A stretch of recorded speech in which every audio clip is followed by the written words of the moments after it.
ভক্তিমতী মায়েরা, ভগবত ভক্ত বাবারা, আপনারা নিশ্চয়ই জানেন এখন কি সময়টা চলছে। নিশ্চয়ই জানেন এখন চলছে অম্বুবাচী। তাহলে আমাদের মায়ের পূজার সময় এখন, মা কামাখ্যা মা, যেখানে মায়ের অঙ্গ পড়ে আছে, তো সেই মা আমাদের এখানে এখন অধিষ্ঠিত হয়েছে। আমাদের বাবা ভোলানাথ, যাকে আমরা বলি ভোলে বাবা, যাকে আমরা বলি দেবাদিদেব। কেন বলি দেবাদিদেব? কেন বলা হয়? দেবতাদের আদি, যিনি সামান্য এই এতটুকু কণ্ঠের মধ্যে ধারণ করে রেখেছেন, যার জন্যে তাকে আমরা বলি নীলকণ্ঠ। তিনি ধারণ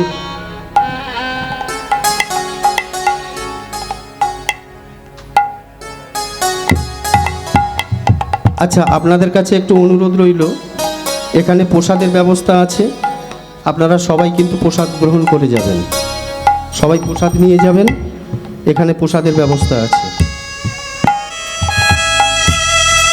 বাবার মধ্যে কোনো অহংকার ছিল না। কেন ছিল না? সমস্ত দেবতাদের বাড়ি ঘর আছে, কিন্তু সমস্ত দেবতাদের, কিন্তু বাবা কোথায় থাকতেন? বাবা কোথায় থাকতেন গো মা? বাবা কৈলাসে থাকতেন, আর শ্মশানে শ্মশানে ঘুরে বেড়াতেন। কেন?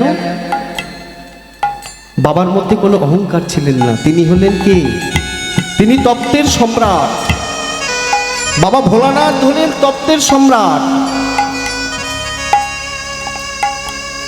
তিনি তত্ত্ব বোঝেন, অহংকার তার মধ্যে ছিল না। তাই তো তিনি শ্মশানে মশানে সবসময় ঘুরে বেড়াত। তাই তো পদকবি বলছে কি, বলি ওই দেখো শ্মশানে দিবারাত্র কি জলে, পুড়িতেছে যত যত অহংকার। হরি বল মন রে আমার, হরি বল মন রে আমার। ওই দেখো শ্মশানে দেবানিশি দিলে, ওই দেখো শ্মশানে দেবানিশি দিলে, পড়েছে কত মানবের গান। হরি বল মনরে আমার, হরি বল মন রে আমার, হরি বল মনরে আমার।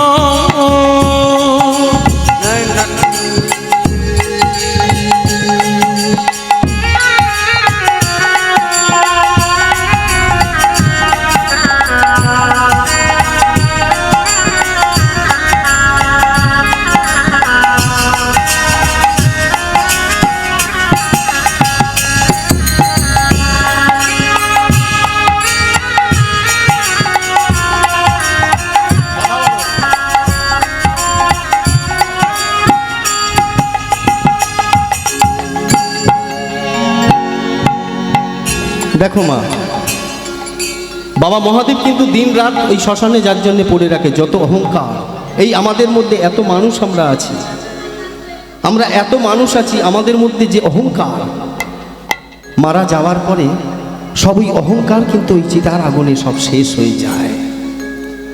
তো সেই কারণে আমাদের প্রজাপতি দক্ষ আমাদের ভৃগুমুনির বিশাল বড় একটি যজ্ঞের আয়োজন করেছিলেন, বিশাল বড় যজ্ঞের আয়োজন করেছিলেন। আর সেই যজ্ঞে সমস্ত দেবতারা আমন্ত্রিত ছিল, সমস্ত দেবতারা আমন্ত্রিত ছিলেন। আর সেখানে প্রজাপতি দক্ষ এইভাবে ঘুরে ঘুরে দেখছে, চারিদিকে ঘুরে ঘুরে দেখছে। যে কি করা হচ্ছে। চারিদিকে দেখতে দেখতে হঠাৎ লক্ষ্য করল প্রজাপতির দক্ষিণ একটি আসন করা আছে, তার পাশে ব্রহ্মা আছে, তার পাশে বিষ্ণু আছে, আর পাশে যে চেয়ারটি রয়েছে সেখানে বাবা ভোলানাথ বসে আছে। সমস্ত মানুষ কি করছে, প্রজাপতি দক্ষ যখন এসেছে সমস্ত মানুষ উঠে কিন্তু প্রণাম করছে, আস্তে সমস্ত মানুষ কিন্তু উঠে প্রণাম করছে, কিন্তু প্রণাম করেনি শুধু তিনজন। কারা কারা তিনজন? ব্রহ্মা। কেন করেননি? ব্রহ্মার বুড়ো আঙুল থেকে জন্ম নিয়েছিলেন দক্ষ রাজা, তাহলে দক্ষ রাজা জন্মেছেন মানে বাবা পিতা, তাহলে তার বাবা বসে আছে তার পাশে কে? বিষ্ণু। বিষ্ণু বসে আছে তার পাশে। এবার বিষ্ণুর পাশে কে বসে আছে? মহেশ্বর, তিনি পরমেশ্বর। তো বাবা মহাদেব যখন বসে আছে নতমস্তকে, দক্ষ রাজা সঙ্গে সঙ্গে বললেন, অসভ্য, ইতর, সম্মান দিতে জানে না। শ্বশুর মশাই এসেছে, সম্মান দিতে জানে না। যখন এমন কথা বললেন বাবা কিন্তু নতমস্তকে উঠে চলে গেলেন, কোনো কথা কিন্তু বললেন না। উনি কিন্তু কোনো কথা বলল না, চলে গেলেন কৈলাসে। এইবারে নারদ মুনি যুক্তি দিলেন যে আপনাকে যেমন আপনার জামাই অপমান করেছে ঠিক তেমনি আপনিও অপমান করবেন আপনার জামাইকে। বিশাল বড় একটি যজ্ঞের আপনি আয়োজন করুন, বিশাল বড় যজ্ঞের আয়োজন করুন, আর সেই যজ্ঞে সবাইকে নিমন্ত্রণ করবেন। করবে না শুধু কাকে? তোমার জামাইকে, তবেই তার উপযুক্ত শাস্তি হবে। স্বর্গ মত্ত পাতাল চারিদিকে ছড়িয়ে দিল নিমন্ত্রণ পত্র, নিমন্ত্রণ পত্র চারিদিকে ছড়িয়ে দিল। কে ছড়াচ্ছে গো? নারদ মুনি বিনা বাজাতে বাজাতে, কৃষ্ণ মুরারে মধু কৈটভারে গোপাল গোবিন্দ মুকুন্দ সরে। কৃষ্ণ মুরারে মদ কৈটভারে, কৃষ্ণ মুরারে মদ কৈটভারে গোপাল গোবিন্দ মুকুন্দ সরে। কৃষ্ণ মুরারে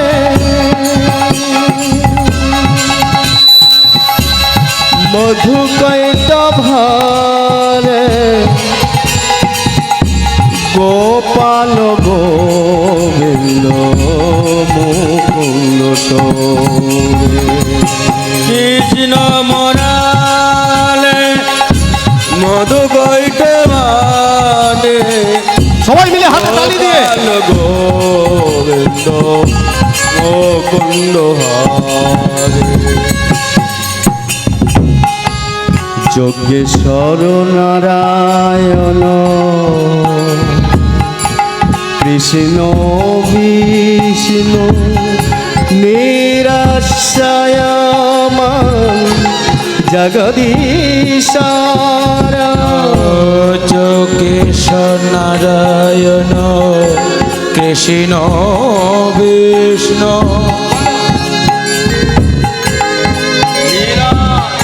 নিরাশ্রয়মান জগদীশ্বর। কৃষ্ণ মুরারে গোপগিরিহারে গোপাল গোবিন্দ মুকুন্দ হরে। কৃষ্ণ মুরারে গোবিন্দ হরে গোপাল গোবিন্দ মুকুন্দ সরে। সবাইকে কিন্তু নিমন্ত্রণ করা হয়ে গেল গো মা, সবাইকে নিমন্ত্রণ করা হয়ে গেল, কিন্তু বাবা মহাদেবকে নিমন্ত্রণ করেনি। এদিকে মা পার্বতী ফুল তুলতে গিয়েছে, এমন সময় দেখছে দলে দলে সবাই যাচ্ছে। কোথায় গো, কোথায় যাচ্ছে? বলছে দক্ষ রাজা যজ্ঞ করেছে, আমরা সেই যজ্ঞেতে নিমন্ত্রিত। ভালো ভালো সব গয়না পড়েছে, পরে সবাই ছুটতে ছুটতে চলেছে আনন্দ করে। আমাদের সতী মা বললেন যে কি হলো, আমার বাবা যজ্ঞ করেছে অথচ আমাদেরকে নিমন্ত্রণ করলো না। আমি দেখি আমার স্বামীর কাছে গিয়ে জিজ্ঞাসা করি, নিশ্চয়ই স্বামীর কাছে বলেছে। স্বামীর কাছে গিয়ে মা সতী বলছে যে হ্যাঁ গো, তোমাকে কি আমার বাবা নিমন্ত্রণ করেছে? কেন বলো তো? না সবাই যাচ্ছে, বাবা নাকি যজ্ঞ করছে। বলছে না, তোমাকে ওই যজ্ঞে যেতে হবে না। বলছে কেন? আমি কেন যাব না? আমি যাব, আমি জিজ্ঞাসা করব কি কারণে আমার স্বামীকে বাদ দিয়ে কি কারণে এই যজ্ঞ করতে চলেছে। আমি তাকে জিজ্ঞাসা করব, তার মুখোমুখি দাঁড়িয়ে আমি প্রতিবাদ করব কেন আমার সঙ্গে এমনি করলো।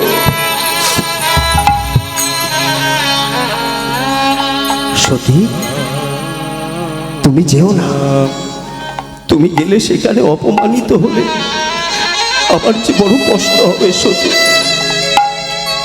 আমার এই বাবা ভোলা না, বড় ভোলা মানুষ গো, বড় ভোলা মানুষ।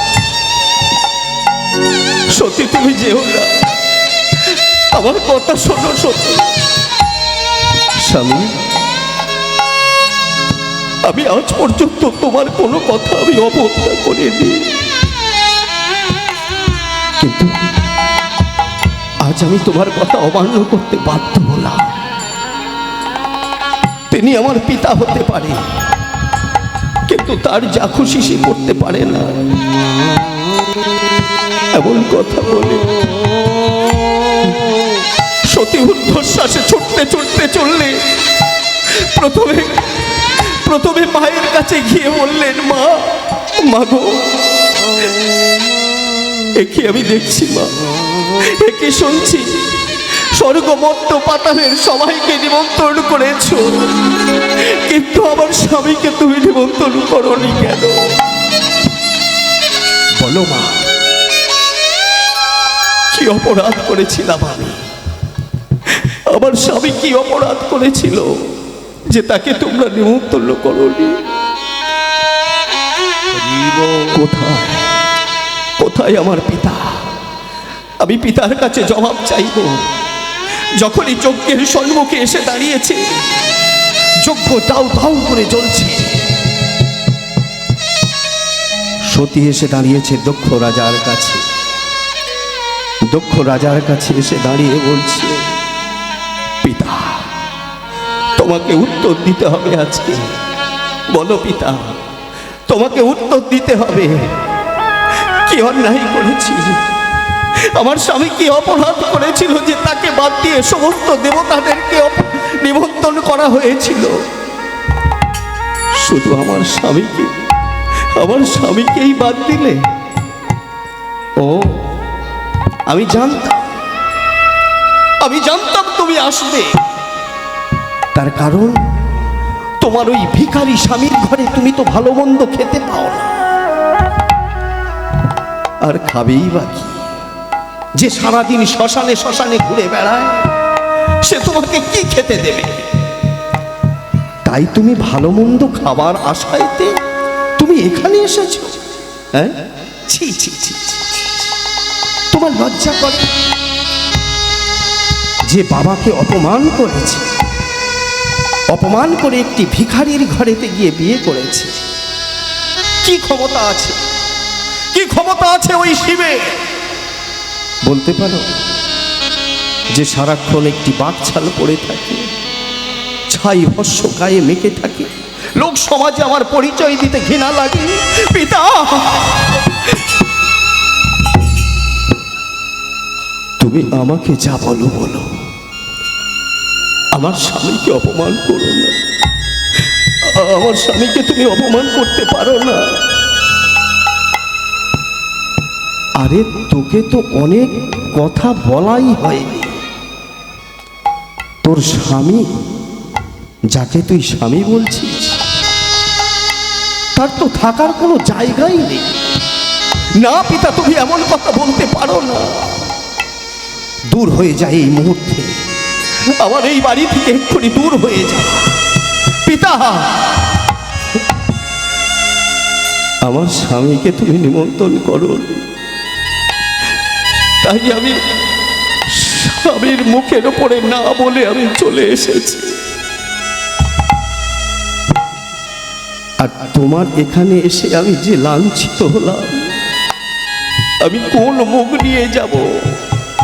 আমি কোন মুখ নিয়ে যাব? আমি স্বামীর ঘরে আমার এই দেহ আমি রাখবো না। সঙ্গে সঙ্গে সেই যজ্ঞকুণ্ডে সতী দেহটাকে নিয়ে ঝাঁপিয়ে পড়লে। বাবা মহাদেব ছিলেন তখন ধ্যানমগ্ন ছিলেন তিনি। সঙ্গে সঙ্গে ধ্যান যোগে জানতে পারলেন আমার সতী নেই, আমার সতী নেই, আমার সতী নেই। সঙ্গে সঙ্গে মস্তক থেকে একটি জটা ছিঁড়ে দিলেন। বীরভদ্র, এখনই যাও, এখনই গিয়ে ওই যজ্ঞ তোমাকে পণ্ড করে আসতে হবে। সঙ্গে সঙ্গে বীরভদ্র চললেন। সঙ্গে ভূত পেট নন্দী ভিঙ্গি সবাই গিয়ে একে একে পণ্ড করে দিলে। বীরভদ্র গিয়েই সঙ্গে সঙ্গে দক্ষ রাজার মস্তক ছেদন করে দিলে। সঙ্গে সঙ্গে মস্তক ছেদন করে দিলে।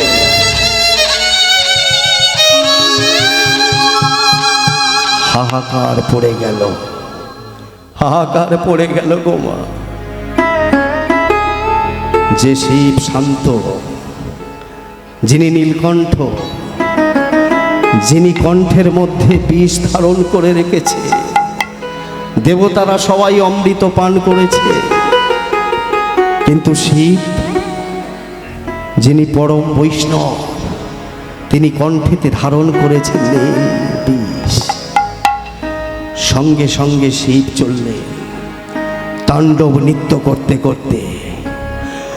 কোথায়? দক্ষ রাজার বাড়িতে। সেই যজ্ঞকুণ্ড হতে শিব সতীকে তুলে নিলেন। সতীকে যখনই তুলে নিলেন, পৃথিবী তখন রসাতলের পথে। চারিদিকে ঝড় জল তুফান বইতে লাগলো।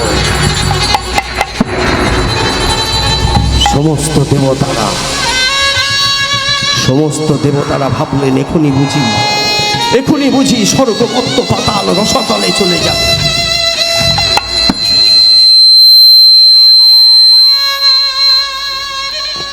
বিষ্ণু সঙ্গে সঙ্গে ডাকলে, সুদর্শন!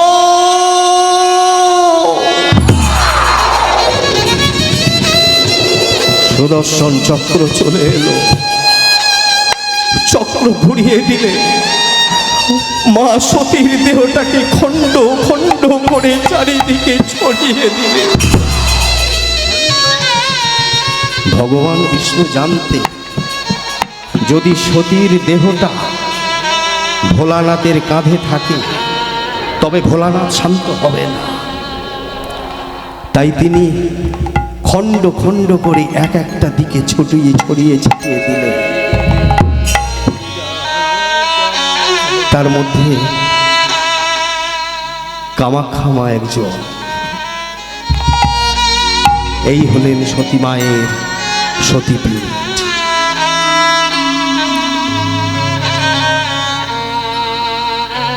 এদিকে মা সতীর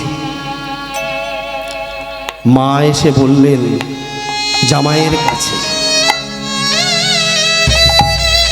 ওগো ভগবান, আমি জানি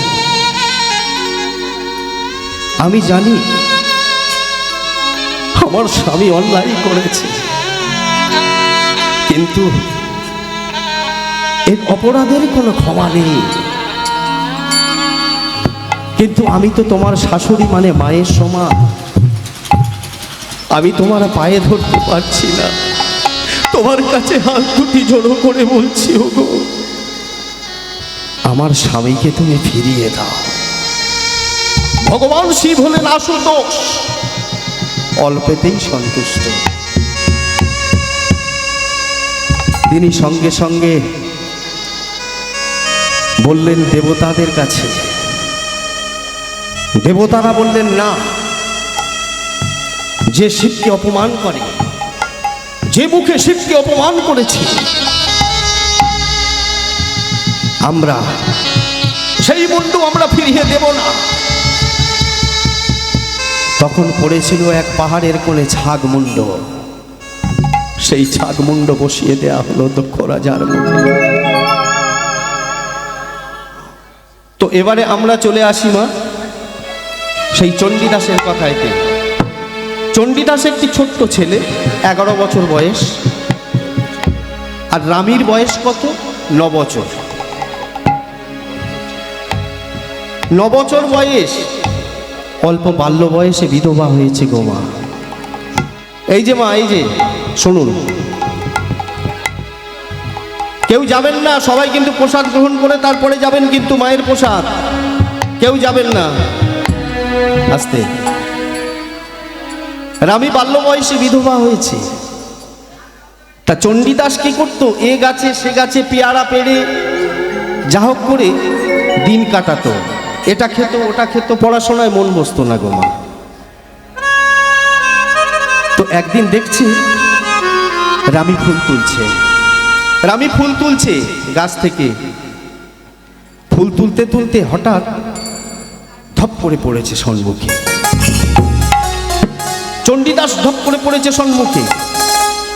সম্মুখে যখনই পড়েছে বলছে, কিরে রামী, তুই আমাকে চিনতে পারলি না? এই এলাকার লোক আমাকে বলে চণ্ডী ঠাকুর, তা তুই ফুল তুলছিস কি করবি? বলছে, আমি ফুল তুলছি, আমি রাধা মাধবের পূজা দেব। বলছে, শোন রামী, ওই রাধা মাধবের পূজা করে কোনো লাভ হবে না, লোকে আমাকে চণ্ডী ঠাকুর বলে, তা তুই আমাকে পূজা কর, তুই আমাকে পূজা কর, দেখবি তাতে তোর মঙ্গল হবে। রামী তখন ওই 9 বছরের বাচ্চা মেয়েটি বলছে, ওগো ঠাকুর গো, ঠাকুর গো, লোকে দেখলে বলবে কি, আর লোকে দেখলে বলবে কি, লোকে দেখলে বলবে কি, লোকে দেখলে বলবে কি, ঠাকুর গো,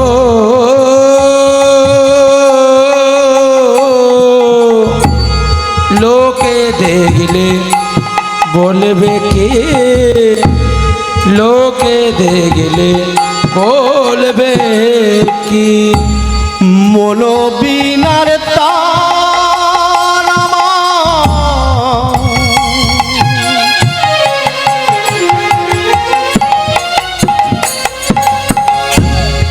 ছিঁড়ে যে গেছে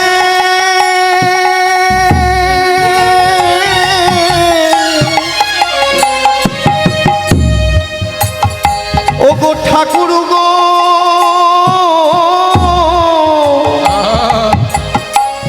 নতুন করে বাজবে কি,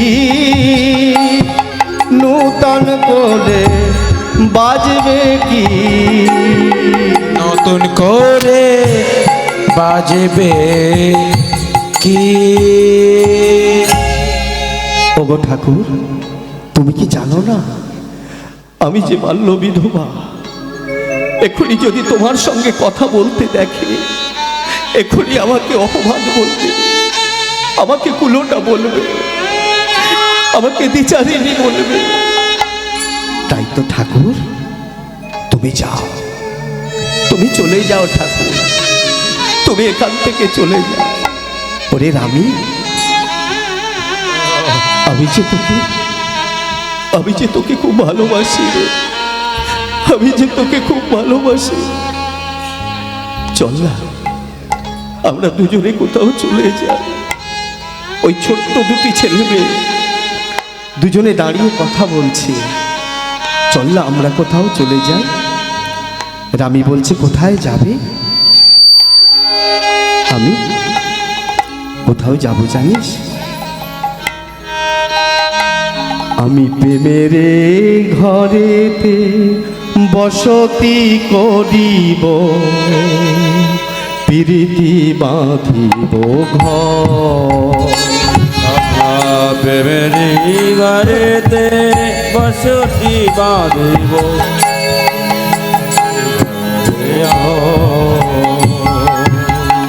প্রীতি পরশী, প্রীতি প্রেয়সী, আর প্রীতি পরশী, প্রীতি প্রেয়সী,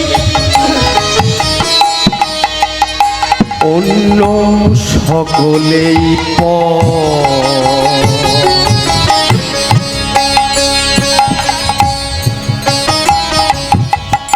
আমি দেশান্তরী হয়ে যাব, দেশান্তরী হয়ে যাব, দেশান্তরী হয়ে যাব।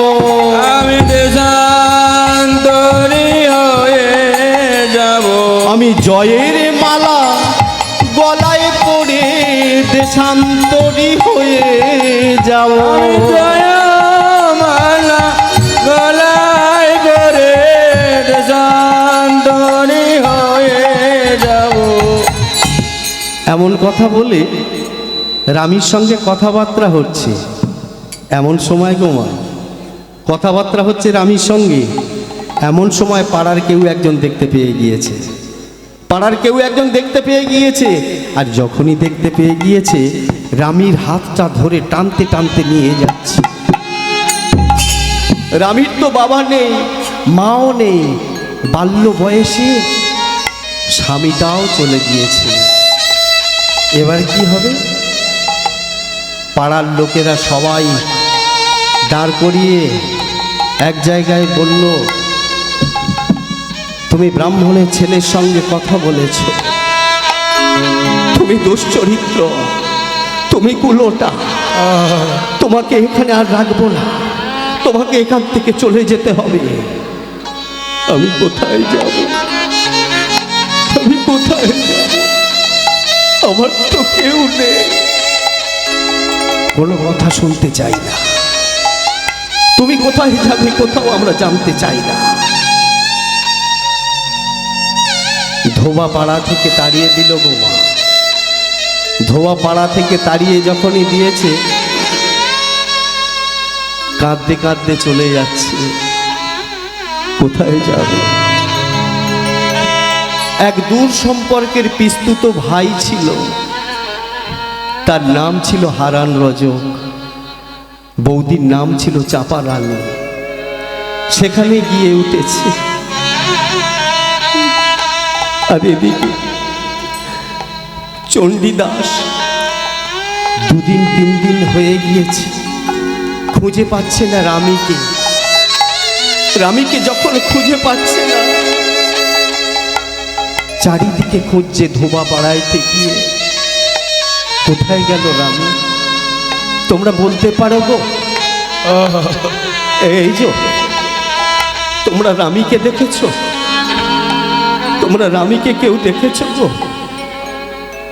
রামীর খবর কেউ দিতে পারছে না, কাঁদছে, বাড়িতে যায় না, গাছের উপরে উঠে ঘুমিয়ে পড়ছে, এখানে সেখানে থেকে যাচ্ছে। হঠাৎ দেখতে দেখতে 10 থেকে 12 দিন পার হয়ে গিয়েছে। হঠাৎ চণ্ডীদাসের ছোট ভাই নকুল ছুটতে ছুটতে আসছে। দাদা, বাড়িতে চল। কেন, কি হয়েছে? বাড়িতে গেলেই বুঝতে পারবি। ছুটতে ছুটতে বাড়িতে এসেছে। দরজার গোড়াইতে এসে দেখছে তুলসী তলায় শায়িত আছে, সাদা কাপড় চাপা দেয়া, সবাইকে জিজ্ঞাসা করছে, বলো না এখানে এটা কে শুয়ে আছে, এখানে কে শুয়ে আছে, বলো না গো তোমরা। ও কাকা বলো না গো, ও বাবা বলো না কে শুয়ে আছে। সবাই বলছি তোর মা পরলোক গমন করেছে, তোর মার নেই। এই মা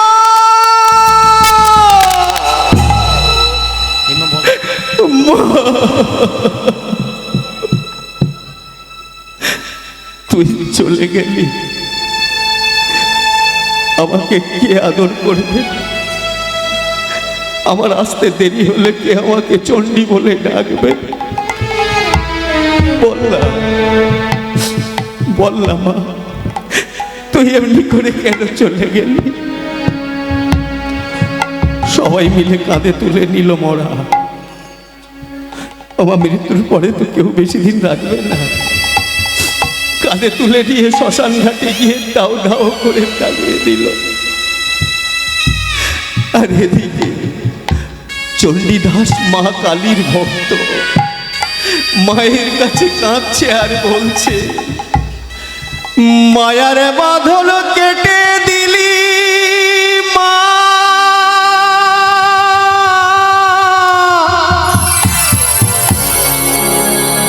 মায়ার বাঁধন ছিঁড়ে দিলি মা গো। চিতা দাও দাও করে জ্বলছে, আর এদিকে চণ্ডীদাস পদ লিখছে, চণ্ডীদাস পদ লিখছে, যোগের ঘরে বিয়োগাঙ্ক কেন বসালি, যোগের ঘরে কেন কেন বসালে, যোগের ঘরে বিয়োগাঙ্ক কেন বসালি। ও যোগের ঘরে বিয়োগ অঙ্ক কেন বসালে, শরীরপুর বাঁধন ছিঁড়ে মুক্ত করে দিলি, আর সররে বাঁধন ছেড়ে মুক্ত করে দিলে। মায়ার বাঁধন ছিঁড়ে দিলি মা,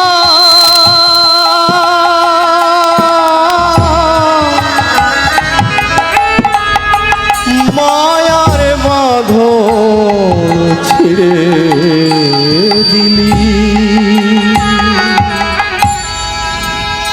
মায়ের কাছে বলছে, কোন মা গো, জগৎ মাতা মা কালীর কাছে বলছে, মা গো তুই মায়ার বাঁধন ছেড়ে দিলি। কেননা এদিকে যে রামী তো চলে গিয়েছে, রামীকে খুঁজে পাচ্ছে না, রামীকে খুঁজে পাচ্ছে না। এদিকে মাও চলে গেল, পুরোপুরি মুক্ত। ষড়রূপুর বাঁধন ছিঁড়ে মা তুই আমার ছিন্ন করে দিলি। মা মায়ের কাছে কাঁদছে আর বলছে, তুই আমাকে ছেড়ে দিলি মা। আস্তে এমনি করে দেখতে দেখতে আরো 1টি বৎসর পার হয়ে গেল। দুর্গাদাস ডাকছে কিন্তু এখন আর পারছে না, পূজা অর্চনা করতে পারছে না। কি করবে, পূজা অর্চনা করতে পারছে না। বড় ছেলেকে ডেকেছে গো মা, বড় ছেলেকে ডেকেছে, চণ্ডী বাবা পারবি, জমিদার বাড়িতে বিশালাক্ষী মা আছে, ওই মায়ের পূজা অর্চনা করতে পারবি বাবা। বাবা কেন পারবো না? তুমি যদি বলো তোমার কথা শুনে আমি কেন পড়বো না? বলো আমাকে কি করতে হবে? তবে যা, ওই রাজা রায়দুর্লভ, জমিদার রায়দুর্লভের মন্দিরে বিশালক্ষী মায়ের পূজা অর্চনা গিয়ে করবে যা। সাদা ধুতি পড়েছে গো মা, নামাবলি নিয়েছে, কাঁধে গামছা নিয়েছে, নিয়ে কোথায় চলেছে? রাজা রায়দুর্লভের মন্দিরে। ওগো মুখে জয় কালী বলে চলে চণ্ডীদা। জয় কালে বলে চলে চণ্ডী দাস। জয় কালী বলে চলে চণ্ডী দাস। জয় কালী বলে চলে চণ্ডীদা। জয় কালী বলে চলে চণ্ডী দাস। পূজার মন্ত্র জানি নে মা, পূজার মন্ত্র জানি রে মা। পূজার মন্ত্র জানি নে মা। পূজার মন্ত্র জানি নে মা। আছে শূন্য চোখের জল, আছে শূন্য চোখের। আহা পূজার মন্ত্র জানি নে মা। পূজার মন্ত্র জানি নে মা। আছে সুজল মা, আছে সুজল। ওমা, জমিদার বাড়িতে তো গান গাইতে গাইতে এসে পৌঁছে গেল। পৌঁছে গিয়ে কি করেছে জানো মা?